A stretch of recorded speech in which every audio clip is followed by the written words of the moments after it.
How to auto scroll on TikTok on iPhone. Open your settings. Here we go. Over here you can find different options. Scroll down. Go to this option of accessibility. Open it. Now go to the option of voice control. Open it. First you have to make sure you have toggle on for this option voice control. After you do that, go to this option of customize commands. Open it. Tap on this option of create new command. Now you have to enter a speakable phrase that is unique from all other commands. Here I'm gonna type in next. After you set the speakable phrase, you have to tap on this option of action, tap on it. Now go to this option of run custom gesture, open it. Now here you have to tap or swipe to create a custom gesture. Just copy as I do, swipe down to up in this way. And now tap on save given at the top right corner.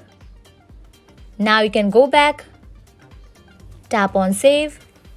Now whenever I say next, it will auto scroll on my TikTok application. Here I'm gonna close this. Now open your TikTok application and try it. Next. Stop. Whenever I speak that phrase, it will auto scroll. This is how you auto scroll on TikTok on iPhone. Now you guys are clear about it. At the end, if you find this video helpful, make sure to like, share and subscribe.